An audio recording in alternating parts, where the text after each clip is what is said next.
Bueno, queridos amigos, en un nuevo programa de Malvinas y sus protagonistas, en esta ocasión tengo el placer de entrevistar al soldado conscripto, clase 61, veterano de guerra de Malvinas, Sergio Díaz. ¿Cómo estás, Sergio? Hola Matías, muy buenas noches. Gracias por esta invitación. Un gusto poder estar acá contigo. Por favor, el gusto es mío y poder tener esta conversación con vos y poder conocer un poquito de tu historia. Sí, la verdad que es muy lindo esto de poder charlar, poder malvinizar y llegar a la gente, ¿no? Que es tan importante llegar con estos relatos en primera persona de lo que sucedió allá en Malvinas, porque fuimos, no sé si 11.000, 12.000 eh, personas que estuvimos dentro del teatro de operaciones, ahí dentro de lo que fue Malvinas, y cada uno tuvo su propia experiencia, ¿no? Vos escuchás Claro, hablar a cada uno y cada uno tiene su vivencia, aunque hayan sido compañeros de la misma sección o hayan estado en el mismo pozo, ¿no? claro, son visiones completamente diferentes. Cada uno vivió su guerra. Exacto.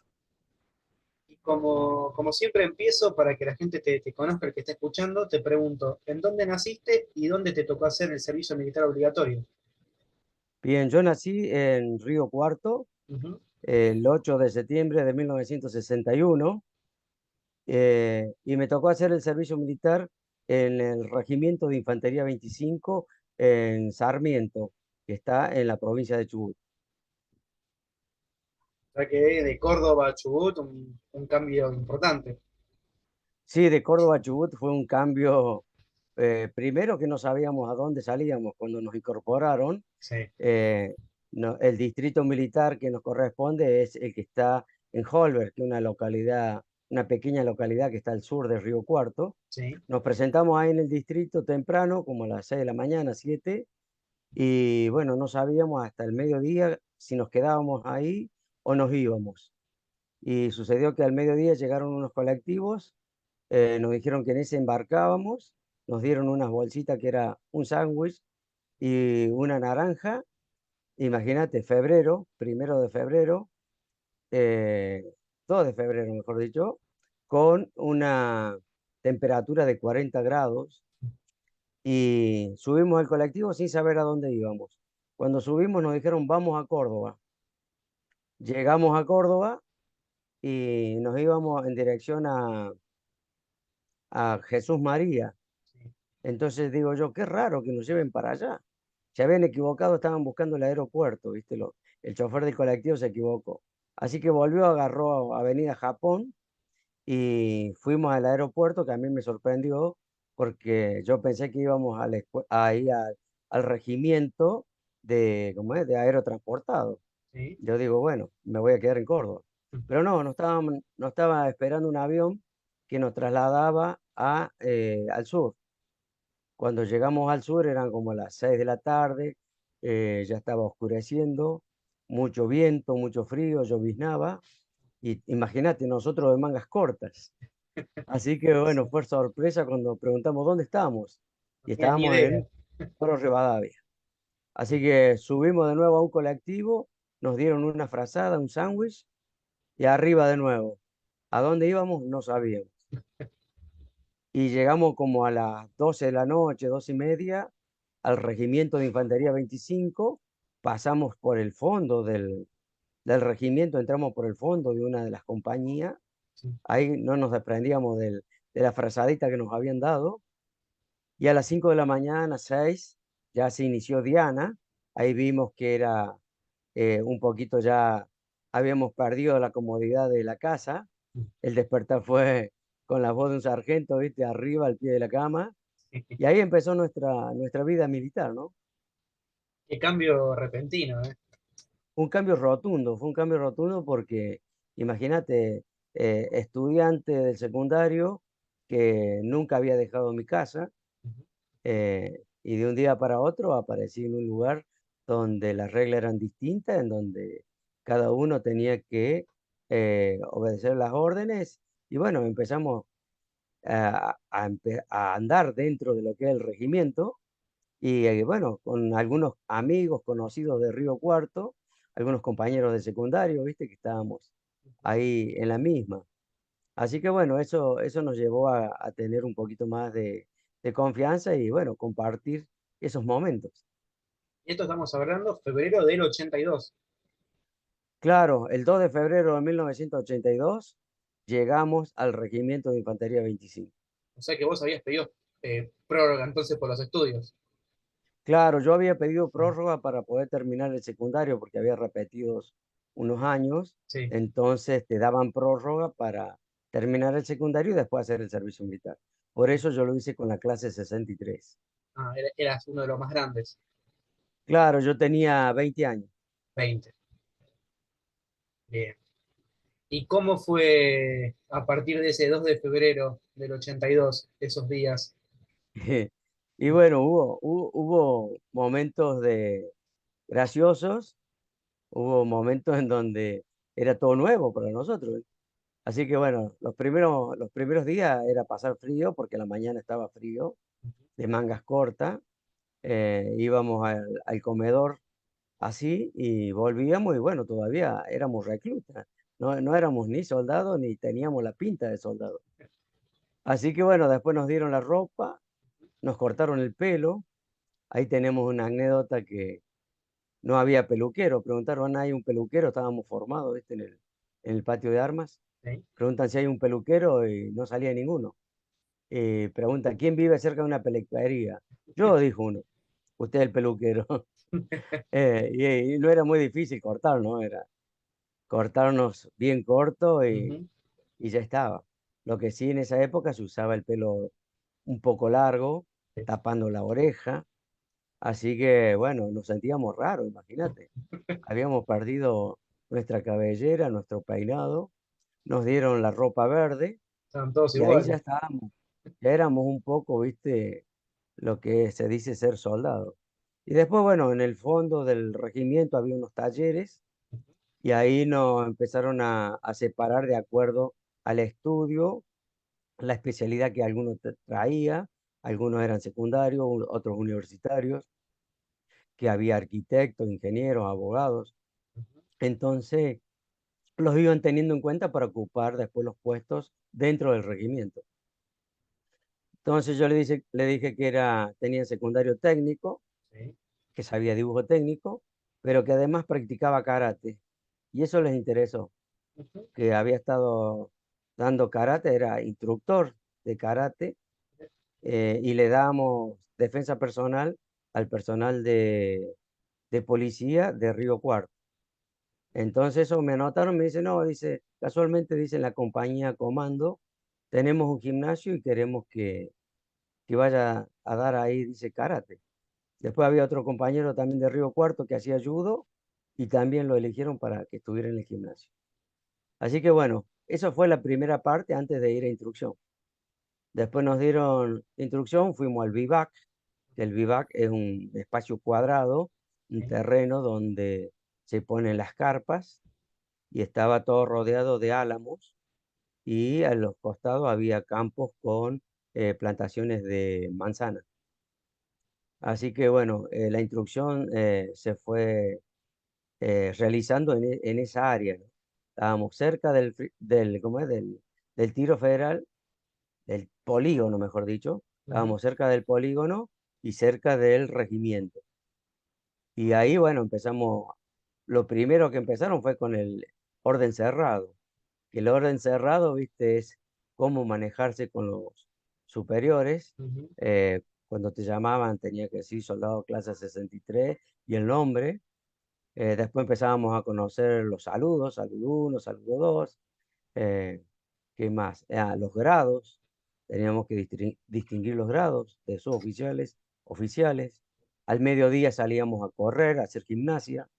Nos ponían pantalón corto y ahí salíamos. Eh, Era un poco rutinario, pero claro, muy exigente. Nos tenían, porque ¿qué buscaban? Querían ver, conocernos y más que todo querían ver qué estado físico teníamos. Claro. Por supuesto que yo me lucía porque Ya tenías venía con una entrenamiento. buena preparación física, Sí. incluso en el gimnasio donde yo hacía karate, en el patio teníamos una pista así como de entrenamiento. Entonces a esa me la recorría siempre, salía a correr y tenía 20 años, ¿viste? Era una gran ventaja. Así que llegaba siempre primero cuando había que ir a correr, a tocar un árbol, de allá volver, a Ujú. hacer flexiones de brazos, abdominales, subir a los mamelones a cocochito, ¿viste? Así que bueno, había muchos chicos que Que los no podían. compañeros no hacían gimnasia, algunos jugaban al fútbol Ujú. los fines de semana. Así que para ellos fue muy difícil, porque eran muy exigentes. Y a mí me sucedió que salíamos a correr, siempre íbamos en la misma dirección hacia la zona del polígono. Y un día salimos en dirección contraria y nos fuimos para el lado del cementerio. Sí. Y cuando llegamos al río Senger, que es un río de deshielo, un río de agua muy fría, vi que los más altos empezaron a nadar para cruzar. Yo no sé nadar y le tengo pánico al agua. Dije, acá soné, ¿viste? Entonces me fijé bien que había una zona que se podía cruzar caminando. Así que cuando llegamos todos del otro lado, yo era el único que estaba seco. Y un cabo, el cabo primero Maidana, se da cuenta y le dice al subteniente, subteniente eh, Calderón, dice, acá hay un soldado que está seco. ¿Para qué? ¿Viste? Me Al, empezaron a tirar agua. al Yo agua. salí de ahí a las trompadas limpias, le dije, no, a mí no me exijan nada porque yo los mato, le decía. Así que bueno, hicieron cruzar a todo y se queda el subteniente conmigo. Me dice, el karateca, qué raro, dice que no sepa nadar, dice usted es el único. Le tengo pánico al agua, le digo, ¿qué quiere que haga?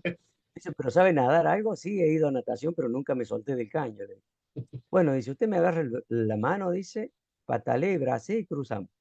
Bueno, le digo, no me suelte porque yo lo voy a agarrar y nos ahogamos los dos, ¿eh? No, no, no, dele día, dice. Y así hicimos y cruzamos el río, ¿viste? Y quedó esa anécdota de que el karateca era el que no sabía nada. Y sí, ya quedaste catalogado después. Claro. Después, bueno, en la práctica de tiro preguntaron quién sabía armar, desarmar pistola, ¿viste? Mi papá había sido policía y entonces siempre vi cómo se armaba, se desarmaba la pistola, lo sabía hacer. Sí, Entonces, bueno, era como que me tomaron como tiene un poquito de experiencia con armas sí.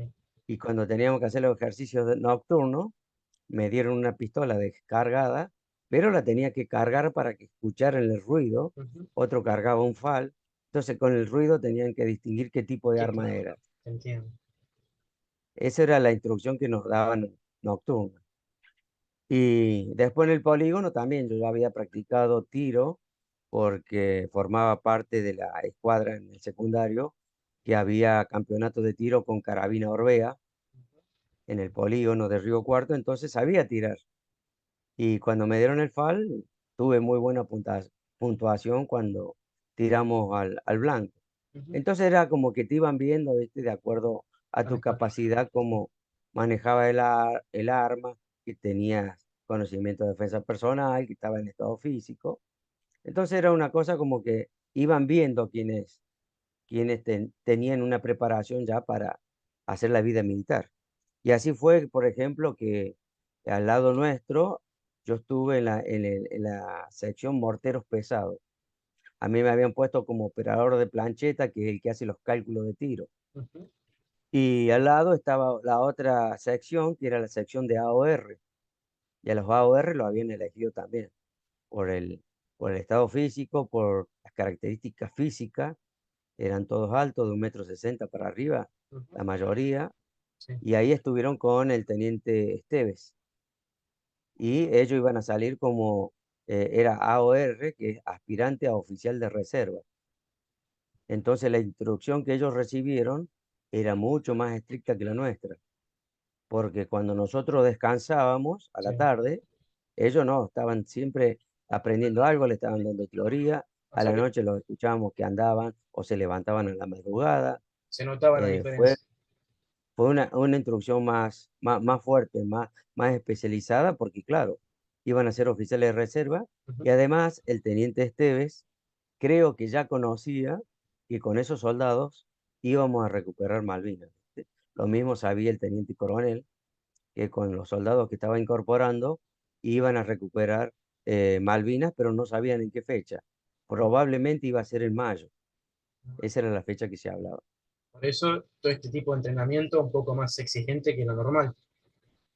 Creo que sí, que fue un poco más exigente y, y nos dieron mucha instrucción y después, cuando volvimos del campo de instrucción, Ujú. nos designaron ya, cada uno fue a su lugar que le habían dicho. Yo me hice cargo del gimnasio y estuve un tiempo ahí en el gimnasio, pero fueron una semana o dos, Sí. porque estaba en la puerta y pasa el subteniente Reyes, me dice, Díaz, ¿qué idioma tuviste en el secundario? Inglés, le digo. Ah, dice, te anoto para un grupo especial. A mí me gustaba la actividad militar, ¿viste? Así que le dije, bueno, entusiasmado.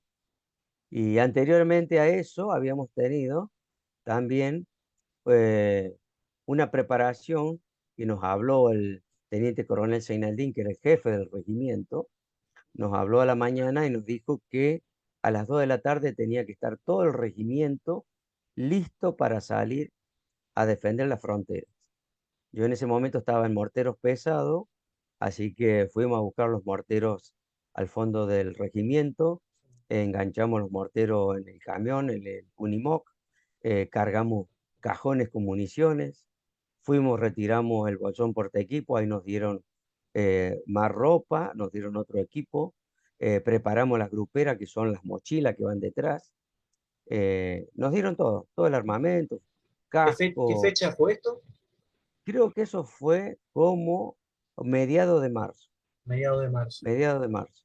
Bien, Y después, bueno, cuando ya estábamos todos formados, sí. eh, estábamos enfilando ya todo para la salida del regimiento y viene eh, el teniente coronel Zaineldin con el general, creo que era García, que traía la batuta en la mano, el general venía de verde, pero el teniente coronel venía con el uniforme de salida, con pantalón de vestir y gorra. Yo digo, si así va la guerra, estamos mal, ¿viste?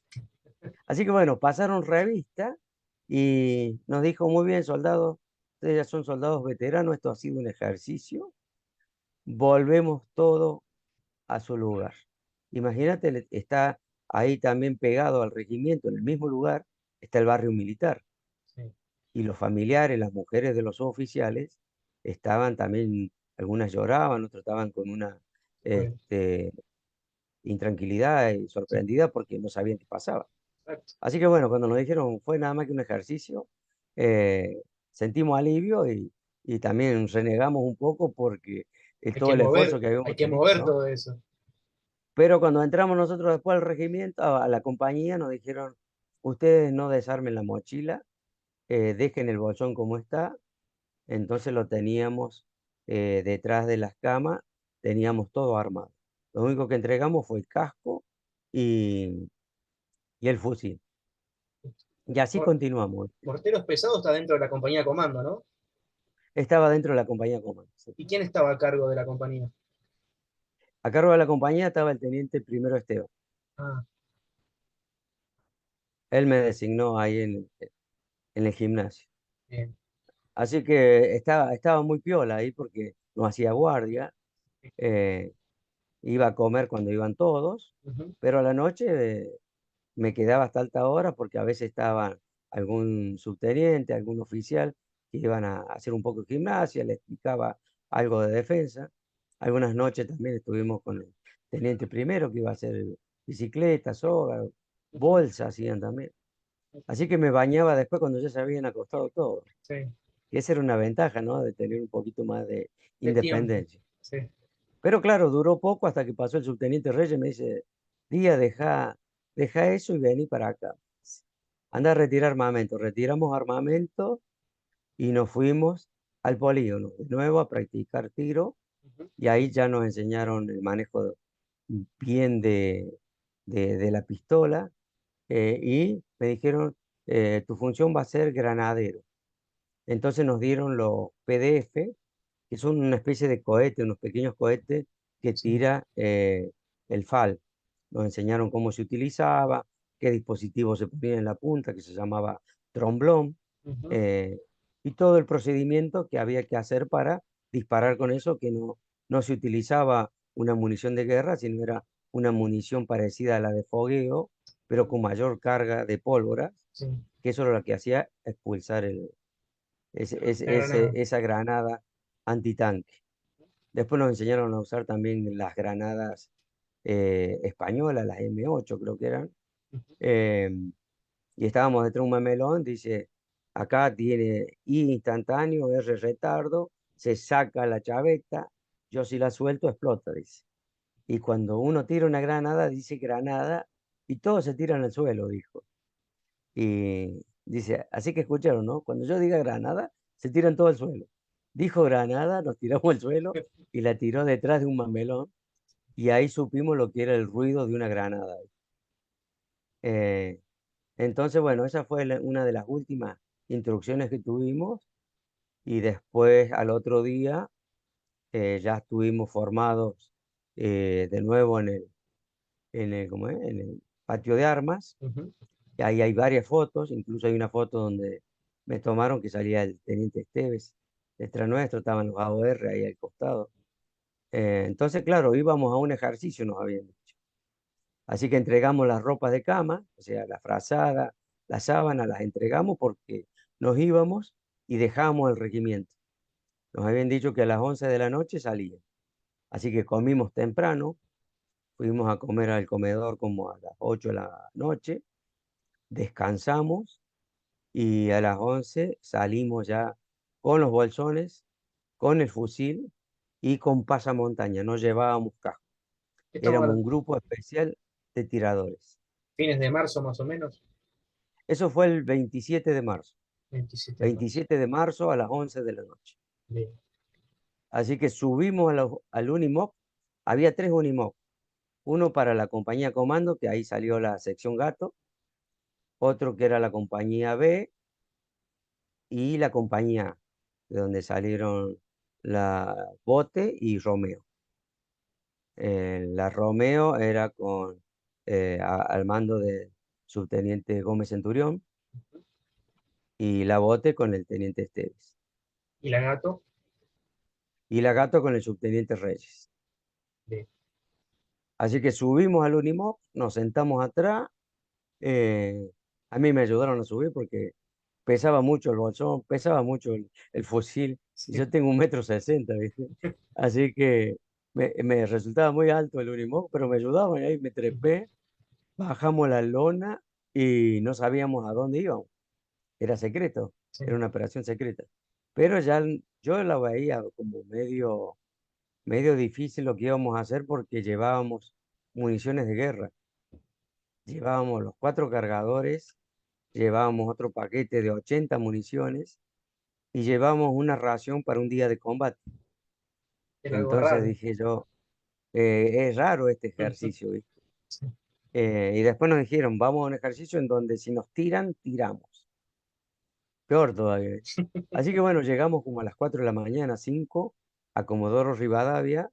Llegamos al Regimiento 8, que está ahí al lado del aeropuerto. Sí. Nos recibieron, entramos, nos dieron un mate cocido, un sándwich.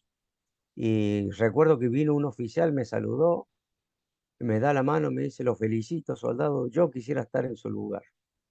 Pero no entendíamos, ¿viste? ¿Qué pasaba? Digo, ¿por qué quiere estar si vamos a un ejercicio? Tanto le gusta, ¿eh?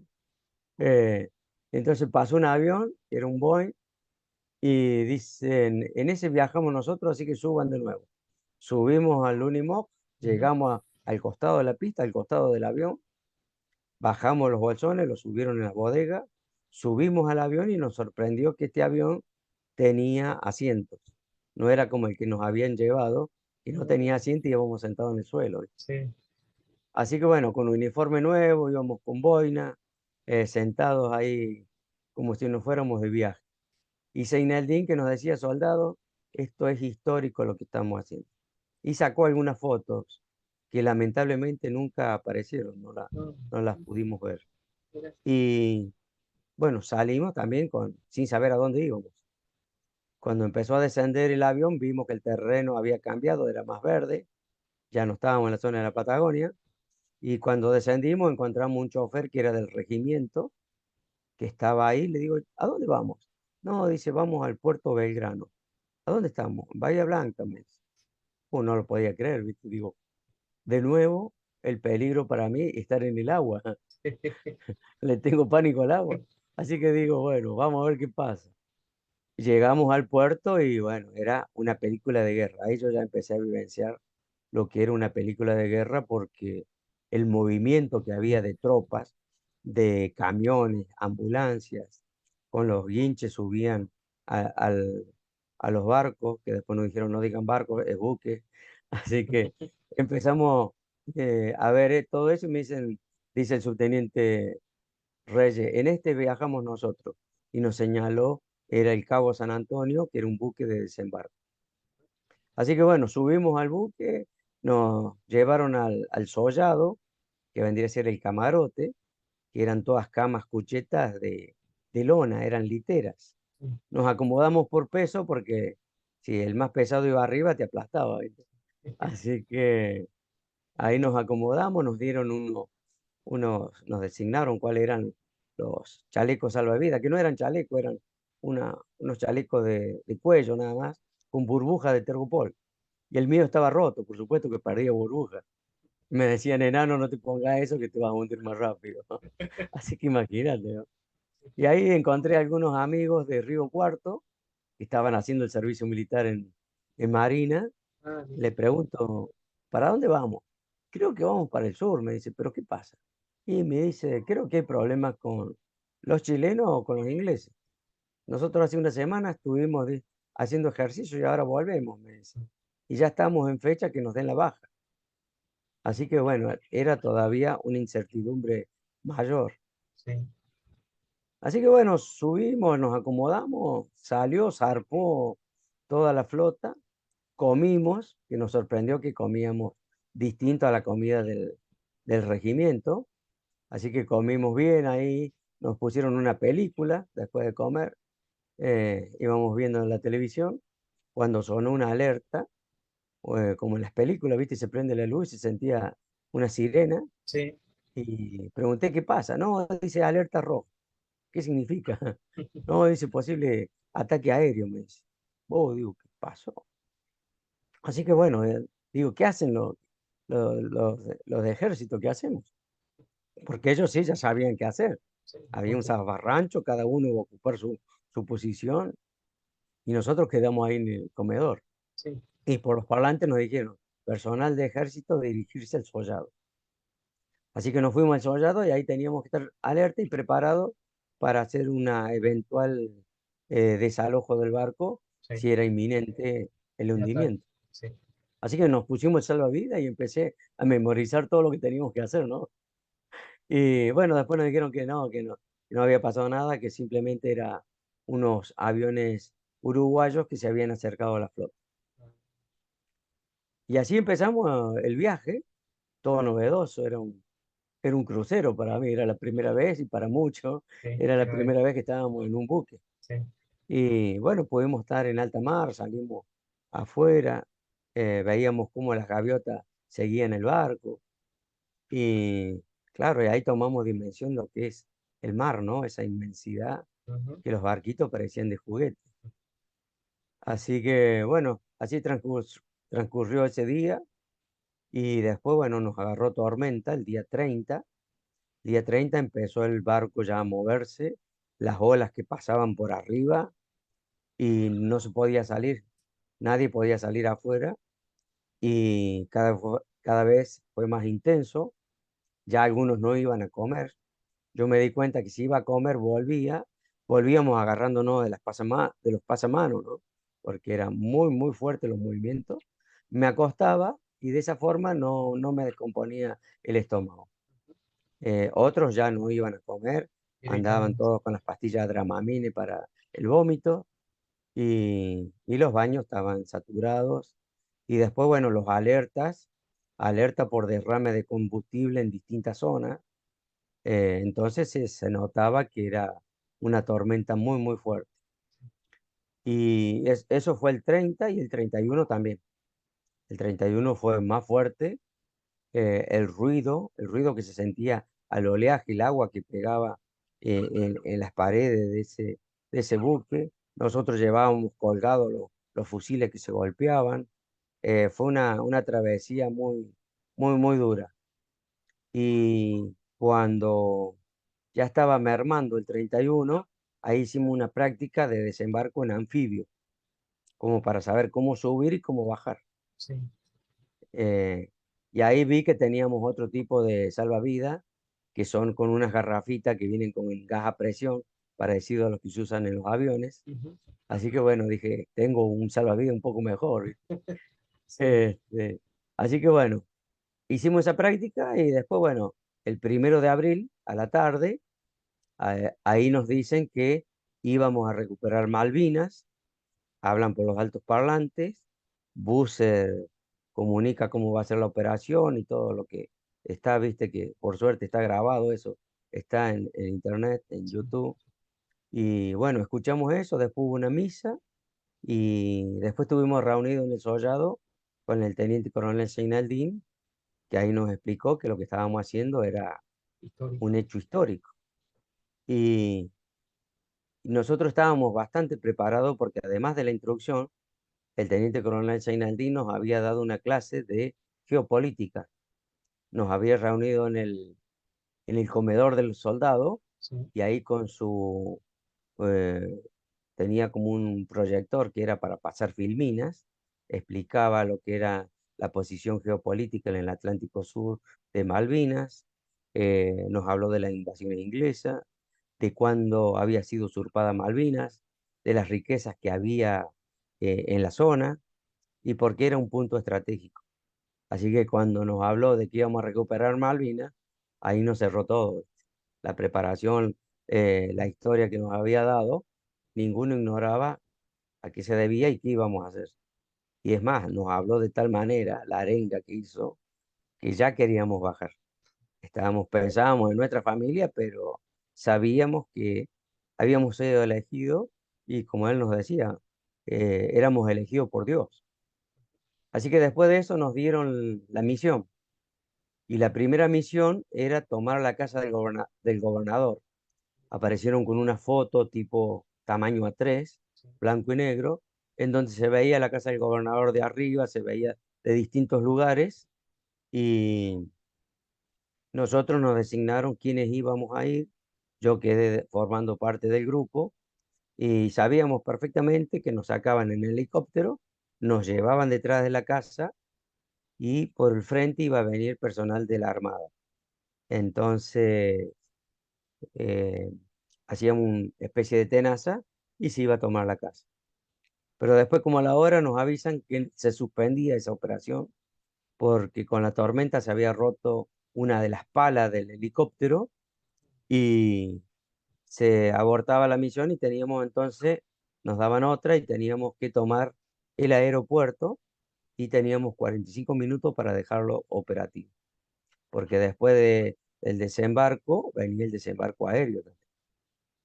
Y así fue que nos preparamos, nos designaron, yo seguía estando en ese grupo y al otro día, a las 5:30 de la mañana, ya estábamos, había mucho Diana, ya estábamos preparados, nos pintamos la cara, nos pusimos el pasamontaña, bajamos con una ropa aligerada, o sea, llevábamos los cargadores y atrás en unos tubos llevábamos las granadas antitanque y el resto de los bolsones, todo eso quedaba en el bar. A las 6 de la mañana nos presentamos, bajamos al Soya, ¿cómo es? A donde estaban los anfibios, a las bodegas, y ahí estaba el teniente coronel con la cara pintada y con esa imagen que siempre se vio, ¿no? Con las dos granadas en el pecho. Nos pasó revista a cada uno, incluso a los suboficiales, todos. Y nos miró y dice, son soldados profesionales que están preparados para llevar su misión. Eh, Y era como que nos miraba como queriendo ver si teníamos miedo, si estábamos indecisos de lo que íbamos a hacer. Y no, ninguno dijo nada. No me acuerdo más qué otra cosa dijo, pero nos sentíamos ya como que estábamos con San Martín. Ya desde ese momento nos sentíamos el apoyo y saber que él bajaba con nosotros. Él venía en el anfibio con nosotros, el jefe del regimiento. el subteniente, el subteniente Reyes, venía el sargento Colque, el sargento Comando, que era el típico sargento, ¿viste? De las películas. Ese sargento venía con nosotros, venía el cabo primero Maidana, el cabo primero Pérez, eh, el cabo Godoy, desembarcaban con nosotros. Entonces estábamos toda la sección, casi todos, quedaron algunos que fueron después los que bajaron los bolsones nuestros y se hicieron cargo de todas nuestras cosas que habían quedado en el barco. Entonces a las 6 de la mañana subimos al anfibio. Yo esperé porque quería ser el último para subir para estar al lado de la puerta. Entonces quedé al lado de la puerta, me puse el salvavidas, se cerró la compuerta y ahí estábamos todos callados, ¿no? Tenso, y se empezó a mover el, el anfibio, se sentía el ruido de las orugas sobre el piso Ujú. de acero y después ya sentimos el, el movimiento que íbamos de caída al agua, se sintió cuando cayó al agua, pero los motores no arrancaron en ese momento, no se ponía en movimiento. Así que empezamos a rezar y además íbamos escuchando en un radiograbador que llevaba Zeinaldin, que se lo había dado a un soldado, el soldado Pesaresi, le dio el radiograbador para que fuera escuchando, o para que pusiera, mejor dicho, una canción que es Calacuerda, que es alusiva a una de las invasiones inglesas. Así que mientras sucedía todo eso, bueno, arrancaron los motores y empezó el anfibio a entrar en movimiento y a los 10 minutos, 15, se sintió como que chocaba, ya había tocado la costa, subió, trepó, se abrió la compuerta del techo, el subteniente Reyes se paró en los asientos y se asomaba hacia afuera y se ve que algo veía, algo escuchaba, que estaban los combates en la zona de la casa del gobernador, y Sí. decía, allá están los hijos de P, ¿viste? Están. Y entonces sabíamos que algo nos esperaba. El anfibio hizo un par de metros más, sonó la alerta, la campana que iba a sonar ahí, se Sí. prendió la luz verde, se abrió la compuerta y tuvimos que descender. Yo fui uno de los primeros soldados, ¿por qué? Por el temor al agua, ¿no?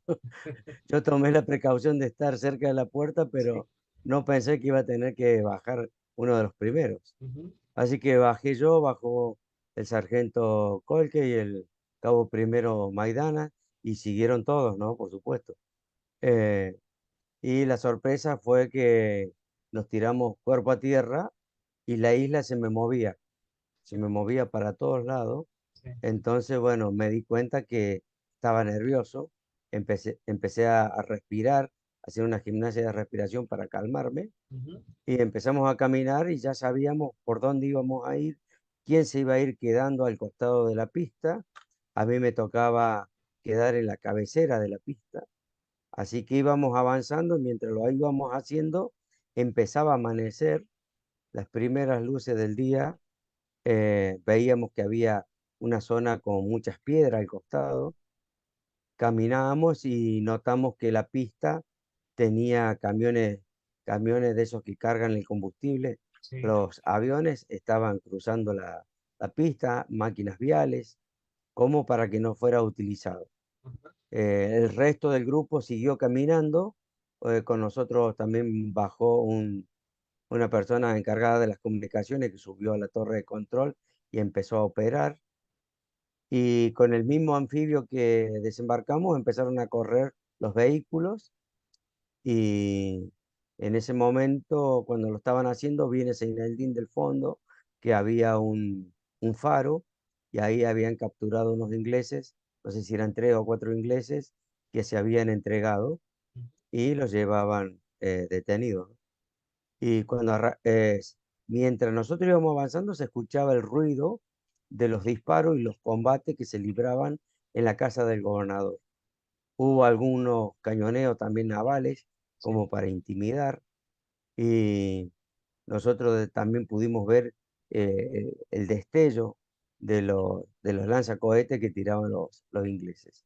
Por suerte nosotros en la pista y en el aeropuerto no hubo combate, pero sí íbamos preparados con el fusil en automático Ajá. y sin seguro, ¿no? Y cuando sacaron el primer, ya el último de los obstáculos que había en la pista, se vio una luz que se prendía y se apagaba. Era el primer Hércules que se aproximaba ya para aterrizar. Fue algo que muy, muy emotivo, ¿no? Ver ese avión que pasó por sobre mi cabeza, inmenso, gigante, que llegó hasta el final de la pista, dio la vuelta y descendían soldados, muchísimos soldados. Y creo que ahí venía la gente del GOE y no sé si venía también el resto del regimiento 25. Nosotros dejamos los puestos que habíamos ocupado ahí en el aeropuerto y nos fuimos en dirección a Puerto Argentino. Cuando llegamos a la zona de la casa del gobernador, ahí vimos que ya estaba todos los ingleses en el suelo, viste todas esas fotos que se vieron después en las revistas. Bueno, por ahí pasamos nosotros y al mediodía se iza la bandera con un detalle que cuando quisieron hacerlo, la drisa del mástil estaba trabada y el subteniente Reyes se saca la mochila, el arnés que llevaba y se trepó y pudo destrabar la drisa y así pudimos izar nuestro pabellón nacional cuando ya se iban a cumplir casi 150 años. Estábamos todos formados, cantamos el himno, fue un hecho histórico, emotivo, que hoy en día cuando vemos esa foto, por supuesto que nos emocionamos, ¿no? Y que cuánta razón tenía el teniente coronel Signaldín cuando nos dijo que estábamos haciendo historia. Y así fue. Sí. Y así comenzó lo que fue esto, ¿no? La gloriosa gesta de Malvinas para nosotros. Ya habíamos terminado y habíamos concluido con la Operación Rosario. Ese mismo día, el 2 de abril, ya después de todo eso, nos hicimos cargo del cuartel de los ingleses Ujú. y estuvimos ahí hasta el día 7 de abril. Yo, como siempre, acomodándome, me acomodé como cafetero, ¿no? Pero la noche anterior había hecho una guardia, que fue mi primera guardia como soldado, porque en el Bueno, regimiento no había hecho, sí. salvo una sola vez que hice de imaginaria, que es estar adentro ahí de la compañía, ¿no? Pero esa noche me tocó en el segundo turno, me dieron un fusil FAP y nos fuimos a la parte de atrás del cuartel de los Royal Marines, Sí. en Muddy Brook. Y bueno, empezó a venir una niebla, se puso muy frío y no se veía nada. Así que donde me habían designado a mí la posición, me cambié de lugar. Pasó el sargento Colque controlando y no me veía. Me dice, ¿dónde estás, soldado? Estoy acá al costado. Me había tirado cuerpo a tierra al lado de la pared, que la parte de abajo era de cemento y después venía toda la pared blanca de madera, que evidentemente de esa forma quedé un poco oculto. Pero un soldado que estaba de guardia pidió parte para el cabo de guardia porque veía que se venían los ingleses.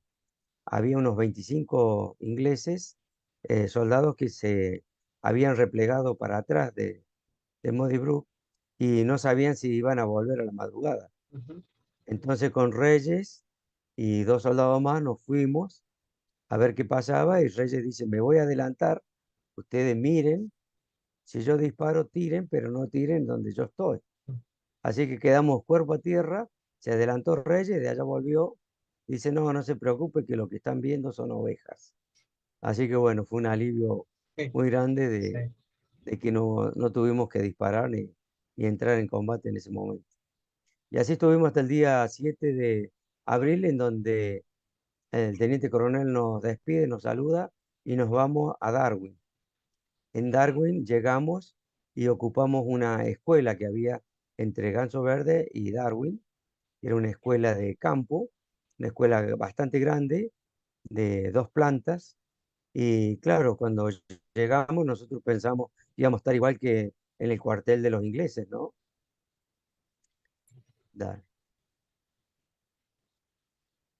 Entonces, estábamos ahí en el cuartel de los ingleses, nos despide el teniente coronel para llegar a Darwin. Cuando llegamos a Darwin nos damos porque estábamos en una escuela de 2 plantas, y ya, claro, el alimento era distinto a lo que comíamos en el cuartel. En el cuartel no faltaba nada. Es más, si hubiéramos querido tomar vino chileno, había vino chileno, había champán francés, había alimento de lo que buscáramos. Bien equipados. Entonces cuando llegamos allá, no, allá la cocina era una cocina de campaña, el guiso empezó a hacer el menú diario, polenta, y bueno, se empezó a formar lo que era la guarnición militar de Darwin. Posteriormente llegó eh, Fuerza Aérea, que ahí montaron la pista, la Van Cóndor, Sí, donde estaban los Pucará. Después llegó el Regimiento 12. Entonces eso tomó ya un destacamento militar importante, que era creo que debe haber sido el segundo más grande de la isla, ¿no? Así que bueno, así pasaron los días, haciendo guardias, saliendo a hacer alertas matutinas. Las alertas matutinas consistían en levantarnos de madrugada y salir campo travieso, nos íbamos hasta la zona de Darwin, volvíamos después por el mar, siempre tratando de buscar y encontrar el enemigo si es que estaba adelantado. sí. Y así llegamos el 1 de mayo, que habíamos salido con alerta roja. Llegamos, continuaban con alerta roja. El cocinero no estaba, no habían preparado desayuno, porque cada uno estaba en los puestos de combate. Así que el subteniente Reyes nos dice, he conseguido nada más que estas tabletas de chocolate, y nos reparten las tabletas a cada uno. Nos dicen, vamos a quedarnos acá en la costa del mar, donde había un acantilado, y nos indica, si los aviones vienen a espalda nuestra, tenemos la protección del acantilado. Si vienen desde el mar, no tenemos protección, así que sepárense para que no haya tantas bajas. Lo tomamos con total normalidad, ¿eh? Nos separamos, y cuando vamos a comer el primer mordisco del chocolate, se siente una explosión, un estampido, que yo siempre lo comparo como un rayo de una tormenta eléctrica que cae al lado tuyo, Sí. y nos tiramos de cabeza al suelo. Levanto la cabeza para mirar qué pasaba, y pasaron 3 Harrier por arriba nuestro, disparando las ametralladoras, que se veía cómo quedaban en el agua, y la tierra que caía, y era de las bombas belugas que habían tirado atrás nuestro a unos 400 metros. Y ahí estaba la Van Cóndor, que fueron el objetivo de los ingleses, ¿no? Sí. Destruir esa base en donde sabían que estaban los Pucará, y algunas veces estaban los helicópteros. Esa mañana habían ordenado mover todos los helicópteros y ponerlos dentro vendría a ser de la plaza, o la zona céntrica del pueblo que había ahí en Ganso Verde. Para Entonces los descansar. helicópteros zafaron de ese ataque. Pero claro, ahí empezamos a escuchar que ya había habido bajas. Y ahí empezamos a interpretar que las bajas, cuando vos lo nombrás, es una baja, pero eran muertos, ¿no? Empezaron a contar muertos, heridos, y ahí vimos que la guerra ya comenzaba y se hacía sentir. Un antes y un Entonces, a después del partir del 1 de mayo. mayo, nosotros ya nos cambiamos, dejamos la escuela y nos fuimos a Ganso Verde. Ahí en Ganso Verde, a la población civil, la llevaron a toda la iglesia para que no estuvieran dispersas en los momentos que podría haber ataque, iban a correr mucho riesgo de ser heridos. Ujú. Y nosotros ocupamos una casa que ahí podíamos comer y podíamos descansar durante el día. Y a la noche hacíamos guardia y tuvimos que hacer de nuevo los pozos off. Y ahí estuvimos, eh, siempre haciendo guardias. En algunos momentos salíamos a llevarle alimentos al personal de ROA, que eran los observadores adelantados. Y así fue que un 4 de mayo, cuando volvíamos de entregarle la alimentación de los ROA, yo veo que veníamos en un helicóptero, veo un punto negro que venía a mi derecha, Sí. y le hago seña al tripulante del helicóptero que va detrás del piloto, que va con casco, auriculares, se comunica con el piloto, le hago seña, y se dio cuenta que era un Harrier que nos venía a atacar. Entonces ahí nos dicen, cuando toque el suelo, se tiran del helicóptero. Entonces empezó a hacer unos esquivos, unas maniobras, se tiró al suelo, empezó como a saltar el helicóptero, nos tiramos del helicóptero, fuimos detrás de unas piedras y el Harrier pasó por arriba nuestro. Giró, dio la vuelta como para hacer una segunda pasada, pero estábamos muy cerca a un pequeño, a un pequeña, a un pequeño cerro, ¿no? Entonces no nos pudo disparar. Se levantó como para dispararnos y cuando tomó altura, las antiaéreas desde Darwin lo derribaron. Así que imagínate la alegría nuestra de haber zafado de esa situación. Y cuando volvimos, uno de los tanques suplementarios del Harrier estaba flotando al frente de mi puesto, de mi pozo de zorro. Y después me enteré que era el teniente Taylor el que había derribado. Y así seguimos en Darwin hasta que una tarde estaba descansando. Nosotros durante la tarde podíamos entrar a la casa a descansar. Y descansábamos en una cama ahí con otro soldado, un soldado que era de Río Cuarto, compañero del secundario. Y entonces escuchamos que viene el subteniente Reyes, dice, tenemos una reunión dentro de 5 minutos con los suboficiales. Entonces se reúnen ahí, pide un mapa y le dice, nos han mandado acá a carne de cañón. Carne de cañón es cuando te mandan al frente y no sabes si vas a volver.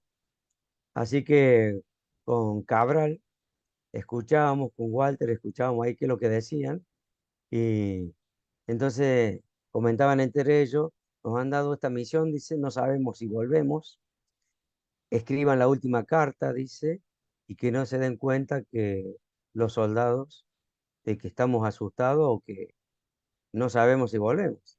Era una misión de ida y no sabíamos si volvíamos.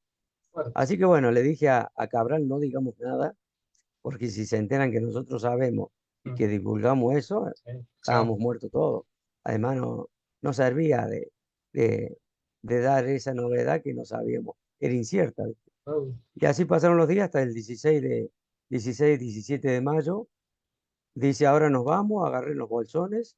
Vinieron los helicópteros, vino un Chinook, vinieron otros más y nos llevaron a una localidad que no sabíamos dónde era. Y nos dijeron, acá es San Carlos.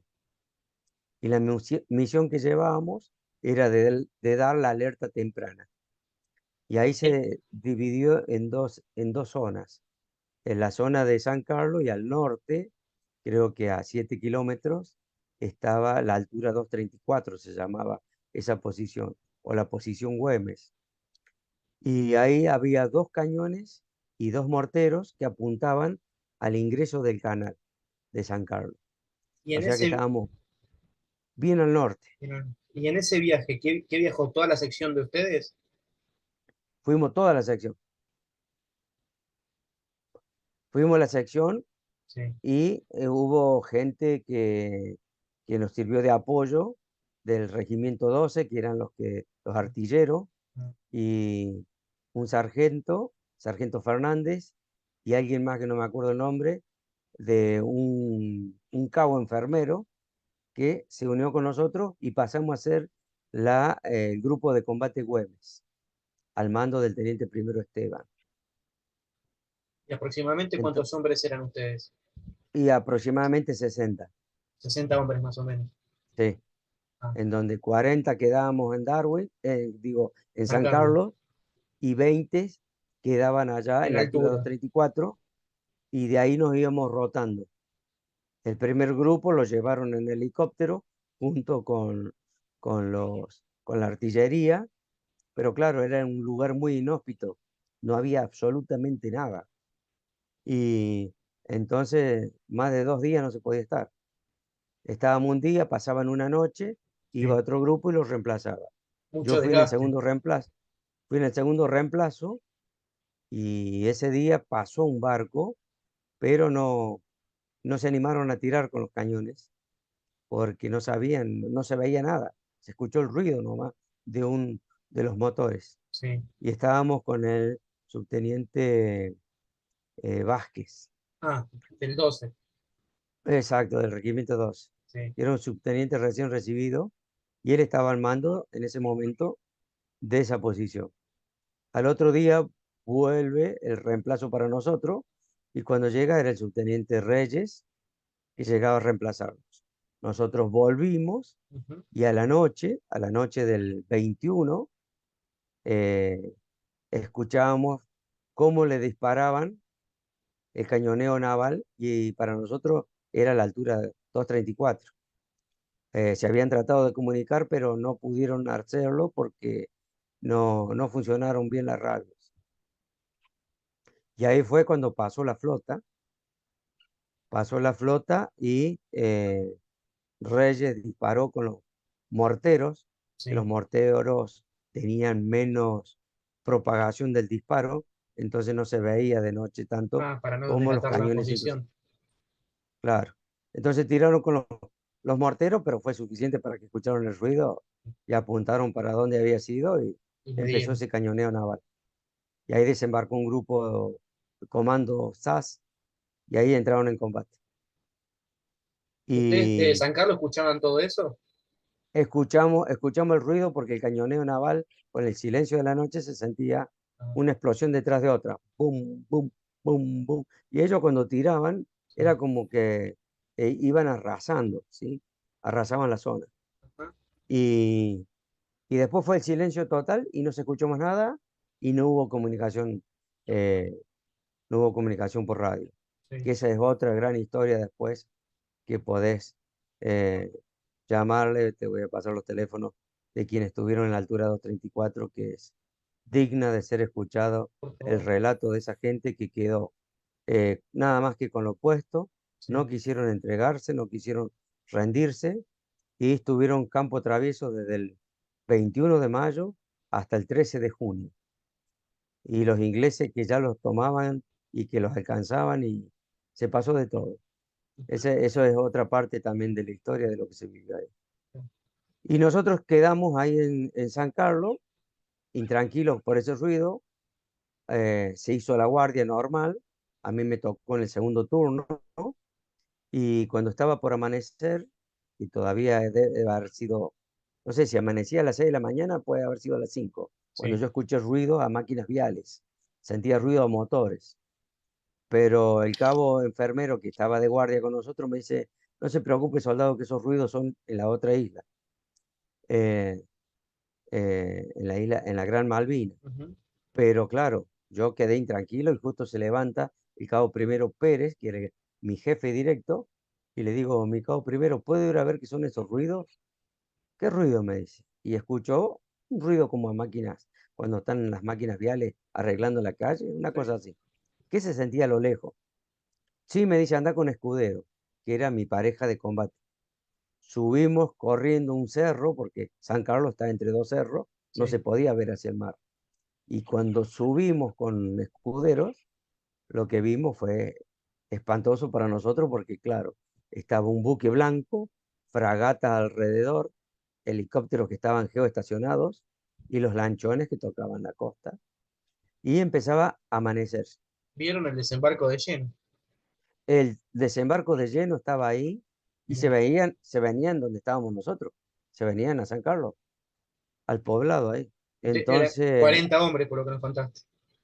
y claro, después nos enteramos que desembarcaron 2000 y éramos 40 contra 2000. Y el apuro mío era para avisar porque cuando yo subí, Sí. todavía todos estaban durmiendo. Pero cuando bajo ya estaba el teniente primero Esteban y el subteniente Vázquez y me dice, soldado, ¿qué es lo que vio? Me dice Esteban. Le digo, lo que vi fue eh, toda la flota. Está toda la flota ahí y le conté y le digo, hay fragatas tipos 41 y 42. ¿Y a qué distancia están? Y deben estar a 1 kilómetro. Le digo, no, no más de eso. Y me dice, ¿cómo sabe tanto? Saco una caja de fósforo que tenía en el bolsillo y le muestro, son como estos. Esa caja de fósforo era una caja de fósforo inglesa que la había sacado del cuartel de los Royal Marines, de Muddy Brook, que era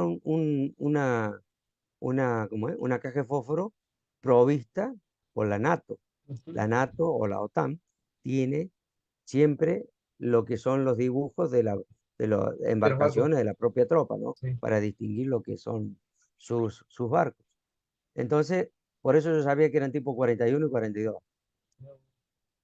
Bueno, me dice, ustedes regresen que nos replegamos. Y ellos dos subieron con el larga vista para poder ver lo que yo les había contado y dieron la alerta temprana. Después, se llegaron por la radio, se comunicaron, creo que con Puerto Argentino, y dieron la novedad. Mientras ellos hacían eso, nosotros nos replegábamos. Yo quise entrar ahí a donde estábamos alojados, en San Carlos, que era una especie de como si fuera, creo que era un jardín de infantes, una pequeña escuela, en donde ahí ¿Había isleños en San Carlos? había isleños, ¿sí? Ah, Sí, sí, sí, estaban los Kelper ahí, ah, incluso habíamos entrado en contacto con ellos, y hay una historia también muy particular del teniente Esteban, que mientras requisó las casas buscando que no hubiera armamento ni radio, miró un portarretrato en una casa y vio que estaba una mujer al lado de su esposa. No lo podía creer. Dice, ¿cómo? Mi esposa acá en una foto. Entonces le preguntó quién era ella, la de la foto. Mi hija, dice, que estudió en Buenos Aires. Habían sido compañera de la facultad del teniente primero Esteban. Así que fue increíble. algo que lo chocó y le facilitó después el trato también con el encargado de ahí, de ese caserío de San Sí. Carlos.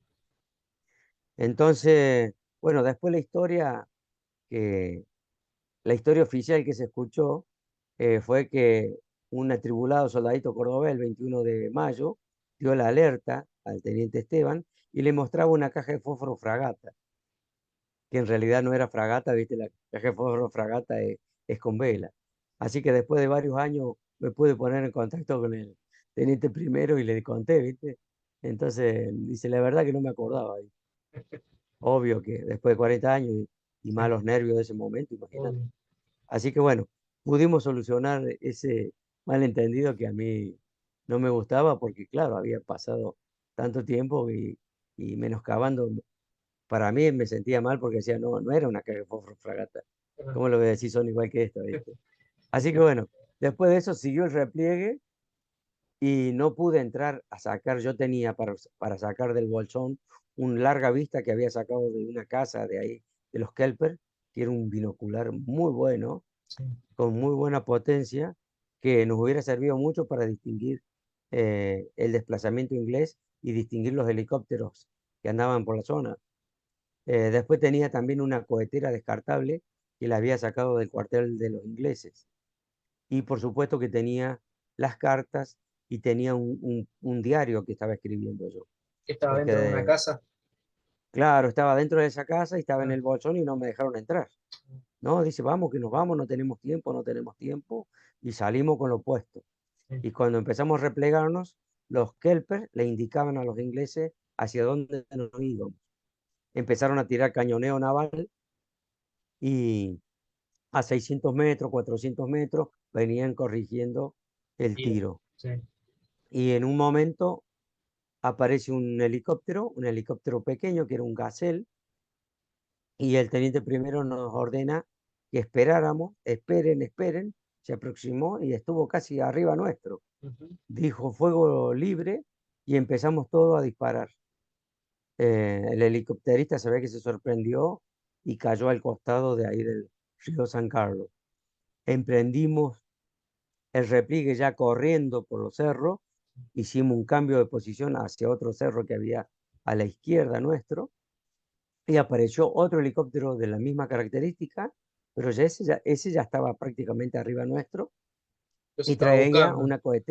traía una cohetera debajo Sí. que no le dimos tiempo a que disparara. De nuevo, fuego reunido, imagínate, más de 30 personas disparando con el fusil.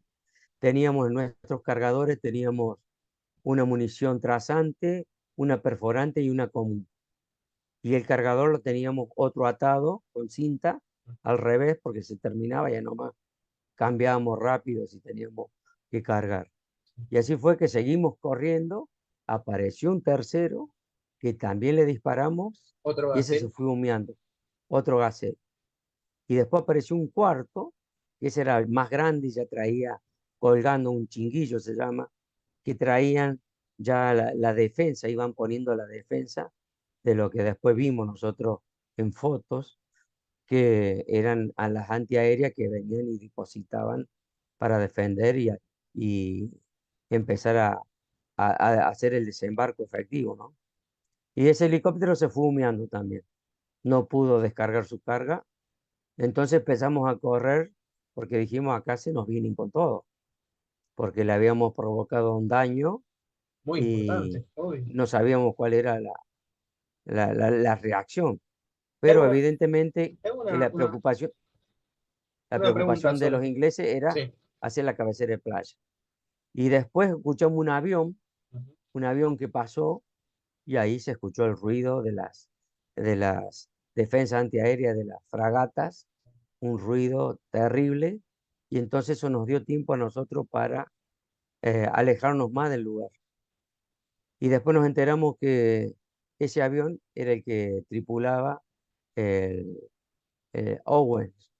Owen Kripa, con su pequeño avión, entró entre medio de la flota, pudo atacar, tirar sus pequeños cohetes, levantar información y después llegar de nuevo a Puerto Argentino. Pero esa entrada nos permitió a nosotros alejarnos del lugar. Y por suerte los ingleses siguieron este, realizando la fortificación o la playa, la cabecera de playa, y nosotros pudimos caminar sin parar por lo menos, no sé si 3, 4 horas, alejándonos del lugar. Hicimos un alto en el camino después, esperando reencontrarnos con el subteniente Reyes, porque aparentemente tenían ya previsto un lugar donde encontrarse, ¿no? Pero eso no sucedió, seguimos caminando y cuando ya estaba por anochecer, encontramos una casa abandonada, de las que usan los lugareños, ahí los kelper, cuando van a hacer la esquila, que van a juntar las ovejas. Así que bueno, pasamos la noche ahí, tratamos de comer algo, no había casi nada. Yo encontré medio kilo de miel que me lo comí a cucharadas, lo compartí con un amigo. Ya veníamos mal comidos hacía varios días, entonces se notaba la debilidad y entonces, bueno, ahí pudimos cambiarnos, encontramos medias, algunas medias y ponernos medias secas porque, claro, caminar allá era muy difícil por el Turno. terreno fangoso y siempre había agua. Cuando íbamos a pasar la segunda noche, ahí siempre esperando que llegara Reyes. Íbamos a pasar la segunda noche, un helicóptero dio vuelta sobre la casa. El teniente primero eh, pensó que iban a buscar refuerzos porque los helicópteros ingleses volaban de noche. Dice, nos vamos de acá, nos vamos con el puesto, traten de agarrar algunas frazadas que no sean muy claras para que no se vean de noche. Ujú. Y con eso nos fuimos y tratamos de caminar en dirección a Puerto Argentino. Pero claro, era de noche, después nos agarró la niebla, la llovizna, era imposible caminar, nos caíamos. Así que dijeron, bueno, vamos a pasar la noche acá. Se tiró un poncho impermeable, A de la a tres nos intemperie. juntábamos a la intemperie. Eh, tres ponchos, un poncho impermeable, tres compañeros que nos juntábamos, otro poncho, una frazada y otro poncho impermeable. Y de vez en cuando nos iban hablando, preguntándonos cómo estábamos, porque era una noche muy fría. Y el dolor de pies del frío se te pasa. Entonces nosotros creíamos que ya estábamos calientes, que Pero no, estábamos bien, pero era todo lo contrario, nos estábamos congelando. congelando, te entiendo. Entonces a la mañana cuando nos quisimos levantar, eh, sucedió que ninguno caminaba. Estábamos todos con los pies Muy y de la entumecido. rodilla hacia abajo adormecidos. Así que bueno, ahí Fue nos una hicieron noche un larga poco, entonces. fue una noche larga, pero muy Ujú. fría. Y entonces, bueno, caminamos y volvimos a restablecer nuestra circulación y por suerte todos respondimos y salimos caminando. Y como a las 3 4 de la tarde llegamos a un lugar que ahora no me acuerdo cómo se llamaba, que era otro caserío, en donde tomamos el lugar y ya era el 24 o 25 de mayo. Douglas Pados puede ser. ¿Cómo? Exacto, Douglas Douglas Paddock. Paddock. Llegamos a Douglas Paddock, ahí recordamos eh, el aniversario del 25 de mayo, cantamos el himno a capela con el fusil en la mano y se sentía el ruido de helicópteros en la zona. Así que siempre estábamos alerta, había mucha guardia que se habían hecho en la periferia de ese caserío Sí, para poder anticiparnos si había algún acercamiento inglés. claro, Pero querían comunicarse con Puerto Argentino para que nos vinieran a rescatar. Las radios no se podían, no funcionaban, entonces se adelantaron dos cabos para tratar de llegar a Puerto Argentino y avisar que estábamos ahí nosotros, pero creo que el sargento Fernández pudo arreglar una de las radios que había en una de las casas y con eso se comunicaron. Y en su momento nos dijeron que esperáramos, que no podían venir a buscarnos. ujú, Así que al otro día, el 26, apareció un grupo de helicópteros que nosotros nos quedamos en las ventanas de las casas con el fusil hasta que identificamos si eran ingleses o argentinos, ¿no? Porque claro, no obvio. sabíamos. Eran 4 o 5 helicópteros que llegaron, nos rescataron, igual que en las películas, como en las películas de Vietnam. Sí, Así sí, subimos y nos llevaron y cuando íbamos nos dijeron que íbamos en alerta roja, así que iban casi al ras del agua de los helicópteros y así llegamos a Puerto Argentino. Puerto Argentino nos esperó el teniente coronel Seinaldín en el área ahí de la Halconera donde estaban los comandos de la 601 y 602. Ah, el gimnasio, las famosas Eh, fotos del gimnasio son. exacto, la foto del eh, gimnasio en donde ahí nos saludó uno por uno el teniente coronel, nos dio un abrazo. eh, y se puso a hablar con el teniente primero todos los detalles claro, para sacar información lo más información. que pudiera, ¿no? Y por supuesto que a nosotros nos dieron, para los que fumaban, le dieron cigarrillos, pudimos comer, Ujú, nos pudimos dar una ducha con agua de mar caliente, pero bueno, por lo menos una ducha que hacía varios tiempo que no nos higienizábamos. sí, Nos dieron una bolsa de dormir nueva y la noche del 27 cargamos municiones en un barquito que iba para Darwin. Ahí soportamos también y vimos lo que era estar a la noche en Puerto Argentino y soportar el cañoneo naval. Y al otro día el teniente primero Esteban pide que nos lleven de nuevo a Darwin. ah, Y porque estaba llegamos el el resto de 20. la compañía. Claro, estaba el resto allá y no se quería quedar. Ujú. Así que, y todos coincidíamos en eso, ¿no? Que nos queríamos ir para allá. Y cuando llegamos en pleno combate. ¿Qué fecha llegaron Llegamos, ustedes? 27 o llegamos 28. el 28, 28 el de la mañana. 28, 28 de la mañana, 11 de la Sí, mañana de haber sido, y llegamos a la zona sur y llevábamos también municiones de cañones. El cabo Sala con otros soldados utilizaron un tractor con un acoplado y eso así llevaron las municiones. Mientras nosotros nos fuimos a la zona del caserío de Ganso Verde y ahí el teniente primero recibe las órdenes y se entera de que ya estaban las bajas del 25, que había muerto el teniente Esteban, que había que ir y tratar de recuperar esas posiciones. Así que nosotros éramos una sección diezmada ya, que nos fuimos para el lado de la escuela, conocíamos toda esa zona, cruzamos un pequeño puente y cuando quisimos empezar a disparar, en mi caso yo pude disparar 2 o 3 veces, los ingleses se los veían muy lejos, pero claro, notaba que la puntería y los aparatos que tenían de puntería nos ubicaban muy rápido.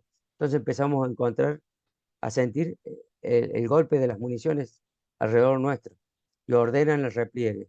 Y teníamos que volver a pasar ese puente.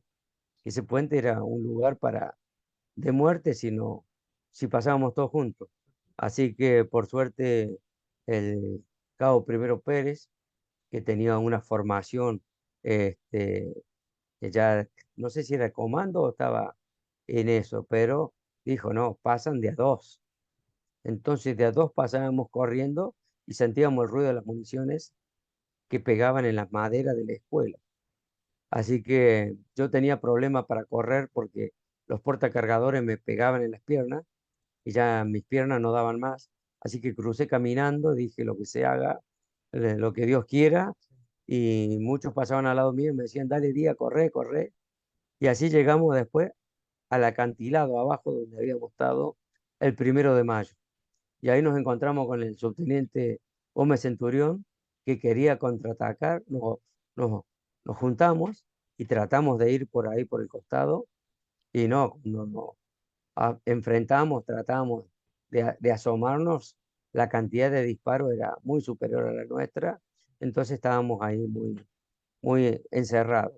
Después me enteré que nos estábamos enfrentando a un batallón. Un batallón son 600 personas, creo que. Paracaidistas. Entonces éramos muy pocos contra semejante Poder de capacidad. fuego. Bien, Sergio. Y en esto que nos estaba contando entonces que se juntan con Centurión, pero ya la tropa británica estaba ahí muy encima de ustedes y que era muy difícil ese contraataque. Sí, sí, realmente estábamos enfrentando un batallón, así que nos tuvimos que replegar. Y mientras nos replegábamos, después teníamos el problema de que la propia tropa, o sea, nuestros compañeros, que no nos distinguían a la distancia, Ujú. que éramos nosotros los que estábamos replegándonos, así que también nos disparaban.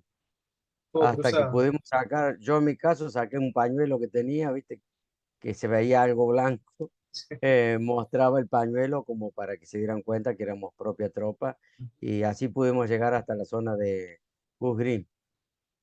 Y después de ahí también participé, apareció un teniente preguntando quién tenía tromblón, que es para tirar con las granadas antitanque, y apareció con una ristra de, de esas granadas me dice, pide autorización, así me acompaña, ¿me quiere acompañar? Sí, le digo. Era del Así que le pedí, 512. creo era del 12 sí. Ah, Entonces le pido permiso a mi cabo Primero Pérez. Me dice, si querés ir, anda. Entonces nos fuimos hasta la zona de la escuela sí. y ahí empezamos rodilla a tierra a tirar, ¿viste? Porque los ingleses ya estaban ocupando la escuela. Así que los tiramos a todos y nos volvimos. Y después que volvimos, pude ver también cómo apareció el tractor que tenía las coheteras en el techo de los Pucará y le tiró ¿cómo es? Un misil de eso, un cohete, pasó por arriba el techo de la escuela. Hizo marcha atrás un poquito aprovechando el desnivel del terreno y le dio de pleno, ¿viste? Más todo lo otro que le estaban tirando a la escuela con todo, ¿no? Entonces se prendió fuego y después a los pocos minutos quedó nada más que la chimenea, que era de ladrillo. Era Así que bueno, así puramente de madera, ¿no? toda de madera era. Sí.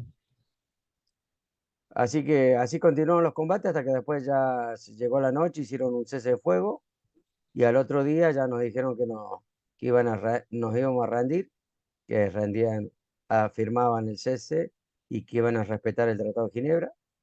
Así que bueno, Justo un eh, 29 de mayo, exacto, justo Día el del día del Ejército. ejército. Le doblamos el cañón al fusil para inutilizarlo, el mecanismo de cerrojo del FAL lo tiramos al mar, las municiones también las tiramos ahí al costado. Y después hubo una formación y ahí entregamos eh, el fusil y el correaje y quedamos a disposición de los ingleses. Ujú. Nos llevaron ¿cómo es? A un lugar donde guardan las ovejas, y un lugar de esquila, un galpón de esquila. Sí. Pasamos las noches y al otro día ya en el helicóptero nos llevaron a San Carlos.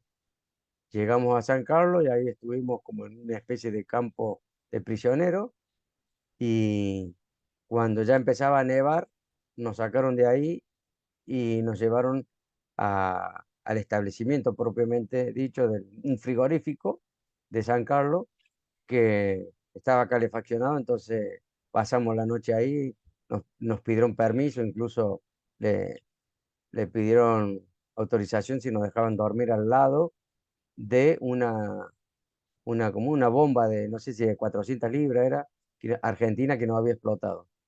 Así que dijeron, bueno, sí, si vuela esto, vuelan todo, así que pasamos la noche ahí, después nos llevaron a una fragata y estábamos en la fragata y fue atacada por los argentinos. Estábamos en la bodega. Yo recuerdo que estaba al lado del teniente primero Esteban y le digo, mi teniente primero, ¿sabrán que estamos nosotros acá? No, le dice soldado, no, no saben que estamos acá. Me dio un caramelo como diciendo, Ya está. tomá y Si estamos, toca, toca. estamos librados a la suerte. Así que fue muy rápido eso y después nos sacaron de ahí y ya nos llevaron al buque de transporte de tropa al Norland Hall. Y ahí estuvimos prácticamente 15 días prisioneros. Y yo tenía ¿cómo es? Tenía un diccionario inglés-español que lo había sacado también del cuartel de los ingleses. Y con eso me pude comunicar un poco a lo indio con el inglés del secundario, ¿viste? Pero me Sí. entendían. Eh, Así que me habían puesto, teníamos los nombres en el camarote y entre paréntesis me habían puesto Speaking English. Así que cuando necesitaban algo Te me buscaban venían a y me vos. buscaban a mí. Y así pude conocer el barco, fuimos a buscar a las bodegas, fuimos a buscar elementos para la cocina y ahí pude apreciar lo que era ese barco, era inmenso, tenía hasta máquinas para arreglar, hacer caminos, tenían camiones, en una de las bodegas tenían todo lo que era eh, los containers refrigerados y ahí sí tenían galletitas, tenían leche, cajitas de leche de un cuarto que nos daban a nosotros. Nosotros éramos 1050 prisioneros y a cada uno nos daban un cuarto de litro de leche. Comíamos una sola vez al día, pero era Una buena bien comida. nutritivo lo que nos daban como para recuperarnos un poco, que ahí empezamos a notar que estábamos con muy bajo peso. O sea que el trato Y fue bueno. el trato fue bueno, en un principio pensaban que éramos soldados profesionales, Sí. nos veían con las boinas, pensábamos que eran los comandos. A mí me preguntaron, ¿you soldier San Carlos, viste? Si éramos los soldados de San Carlos, si éramos comandos, nos preguntaban. Le dijimos que no, ¿viste? Y después un día venían, nos golpeaban la puerta y se ponían a charlar los que estaban de guardia ahí en el pasillo. Podíamos tomar café ahí. eh, entonces tomábamos café, mientras charlábamos me preguntó cuántos años había estado en la escuela de guerra. Y le dije que no, que éramos soldados porque teníamos 18 años. Entonces me pregunta, eh, por qué lo hacíamos? Por amor a la patria. Le digo. Pero antes de eso me había preguntado cuánto nos pagaban. Le digo, no, no nos pagan. Entonces me dice, ¿por qué lo hacen? Por amor a la patria. No, dice, Altieri loco, dijo y se fue, ¿viste? Así que no, el trato fue muy bueno, incluso apenas subimos al barco nos dijo, la guerra se terminó, ustedes son mis amigos, ¿viste? Y no pasó más que eso. Nos preguntaban cómo era la Argentina, qué estudiábamos, si teníamos novia. Ellos no conocían nada, ¿viste? De esta zona. Un trato correcto, amable. Sí, sí, sí, sí, sí, sí, siempre con respeto y Ujú. solo una vez Profesional. entraron entraron al camarote, solo una vez, golpeando la puerta, pateándola y se ve que estaban muy tomados y entraron, pero nos hacían con los dedos, ta, ta, ta, ta, ta, ¿viste? Y se reían. Fue una broma nada más. Una broma de eso, sí, de mal Pero gusto, pero de eso. sí, sí, era una broma que nosotros lo interpretamos así porque no traían nada en la mano. ¿Viste? Ujú. Así que después nos entregaron a Uruguay, porque eso era lo otro, también le preguntábamos a dónde íbamos Sí. y nos decían a la isla Ascensión, pero yo decía, porque claro, si no llegaban a tomar la isla, iban a negociar por nosotros, Con los prisioneros, obvio. entonces nos iban a llevar a la isla Ascensión y después como ya veían que estaba llegando ya al final del conflicto, nos dejaron el 13 de mayo, nos dejaron en Uruguay. De junio, sí. De junio, exacto. Sí. Entonces ahí nos dejaron en Uruguay y nos fueron a buscar en unos pequeños barquitos que creo que del tamaño que tenían entraban en una de las bodegas del Norland. Pero claro, cuando bajamos ahí estábamos ya en casa, Mm. comimos bien. Yo me acuerdo que pregunté qué había ravioles, comí ravioles. Me dicen, hay milanesa con puré, o comimos milanesa con puré. Para adentro. Y después, como a la madrugada, me dicen, hay leche con chocolatada. También comimos, tomamos eso. Y venían tocando la guitarra, ¿viste? Así que fue Otro un ambiente. momento de decir, ya estamos en casa. ¿viste? Ujú. Y después tuvimos en Campo de Mayo, recibimos el uniforme nuevo, nos pagaron los sueldos que nos debían y de ahí ya volvimos al regimiento. nos dieron licencia una semana y después ya pudimos volver a casa, en mi caso, volver a Río Cuarto. ¿Y cómo fue ese reencuentro con la familia? Ese reencuentro fue muy duro porque yo había podido hablar con mi mamá desde Comodoro Rivadavia, avisándole y hablando a la casa de un vecino, ¿viste? A la casa de un familiar, de una gente amiga. Y no lo podía creer, viste, que estábamos hablando y era con fichas. Y entonces la operadora escuchó que se me cortaba, le digo, ya se me corta. No, me dice, siga, siga que no se le va a cortar. Así que bueno, así pude hablar con mi mamá y se enteró que venía bien, que estaba íntegro. Ujú. Después me visitaron unos tíos también en Buenos Aires, mi tío Atilio y mi tía Esther, que me llevaban ropa de mi primo, porque si me dejaban salir, me podía poner esa ropa, ¿viste? Ujú. Así que, pero no, no me dieron licencia ahí en Buenos Aires. Y entonces, bueno, llegué a Río Cuarto y claro, llegué como a las 7 de la mañana. Volvimos a dedo porque volvíamos en colectivo hasta Bahía Blanca, de Bahía Blanca en tren a Buenos Aires, de Buenos Aires a Córdoba y de Oh, Córdoba a Río Cuarto. qué trayecto, ¿eh? Entonces, yo me descolgué en Bahía Blanca con otro grupo más que veníamos a Río Cuarto y de Bahía Blanca nos fuimos a Santa Rosa La Pampa y de Santa Rosa La Pampa en camión, en un camión jaula fuimos en algunas partes atrás, que cuando llegué mi mamá se preocupaba porque traía estiércol en el uniforme, ¿viste? Y me lo limpiaba después, ¿viste? Pero claro, cuando golpeé la ventana a la mañana, le dije, soldado clase 63 Sergio Díaz. No lo Fue podía terrible. creer. Y sí. No, no. Y después de eso, bueno, tuvimos creo que un mes de licencia Ujú. y volvimos al regimiento y ya nos dieron la baja. Que esa etapa no me acuerdo absolutamente nada. Ni cómo volví al regimiento, No, está ni bloqueado. cómo volví de nuevo a mi casa ya cuando nos dieron la baja, no. No, no tengo recuerdo de eso. He visto algunas fotos, pero algunos dicen que volvimos en avión hasta Buenos Aires, después en tren a Córdoba, no sé nada. No te acordás. Eso se me borró. No puedo contar lo que fue el regreso ya, regreso final, ¿no?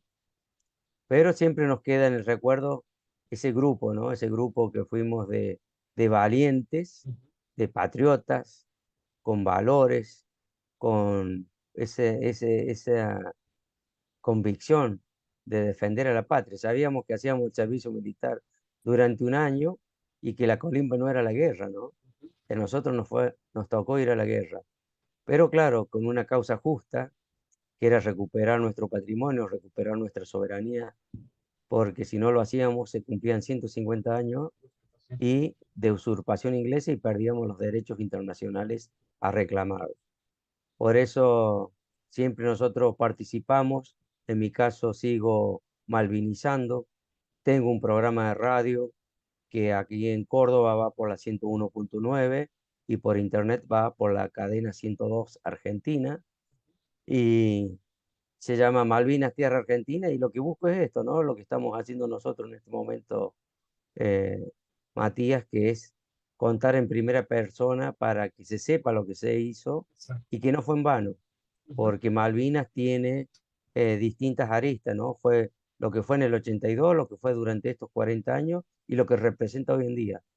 Hoy es más evidente que nunca la posición geopolítica de Malvinas es Obvio. la puerta de entrada a la Antártida y es la presencia de la OTAN también en el Atlántico Punto Sur. sur.